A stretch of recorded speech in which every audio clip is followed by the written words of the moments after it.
નમસ્કાર મિત્રો, hemp industries ભરકાવાળા આપના માટે એક નવીન માહિતી લઈને આવ્યા છીએ।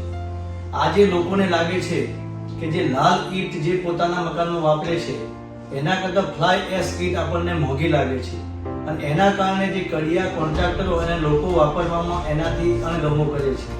તો હું આપને વાસ્તવિકતા એની સમજાવવા માંગુ છું કે જે આજે આપણે એક બ્લાસ્ટનું ચણતર કરીએ તો લાલ ઈંટ જે છે એ 1050 નંગ વપરાય છે એવરેજ। એનો ભાવ જોવા જોઈએ તો 5 રૂપિયા, આમ ટોટલ એક બ્લાસ્ટમાં 5250 રૂપિયાની ઈંટો થાય છે।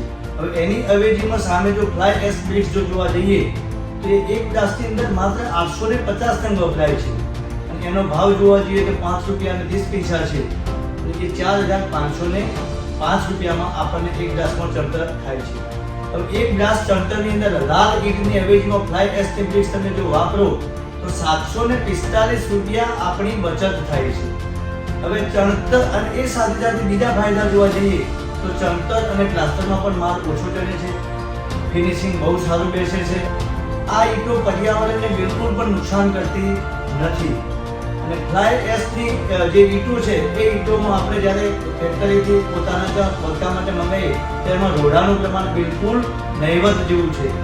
બીજો ખાસ ફાયદો એ છે કે આ ઈંટો જે ફ્લાય એશની ઈંટોની ચણતર કરવામાં આવે તો એમાં ક્ષાર કે લૂણો લાગવાનો બિલકુલ પ્રશ્ન રહેતો નથી, જ્યારે લાલ ઈંટની અંદર આજે આપણે જોઈએ તો 2 કે 3 વર્ષની અંદર એમાં ક્ષાર અને લૂણો દેખાવા મળે છે।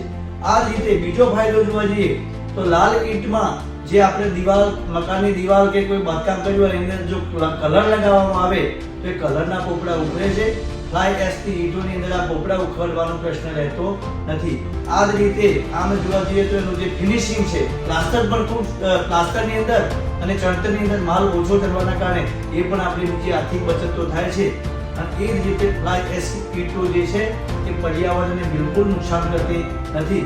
તો આપનો ફાયદો ચોક્કસથી છે, જે મોંઘું નથી પણ આપણને લાગે છે સસ્તું, અને એટલા માટે આપણા જો મકાનને મજબૂત બનાવવું હોય તો આપણે ફ્લાય એશની ઈંટો જરૂરથી વાપરવી જોઈએ।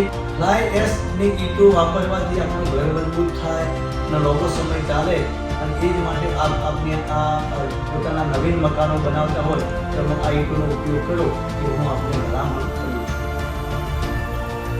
આપણે આ માહિતી અમારી જે ફ્લાય એશ બ્રિક્સ વિશેની જે લીધી અને એમાં આપ અમારી રૂબરૂ અમારી ફેક્ટરીની પણ મુલાકાત લઈ શકો છો। સ્ક્રીન ઉપર આપેલા નંબર ઉપર અમારો કોન્ટેક્ટ કરી શકો છો।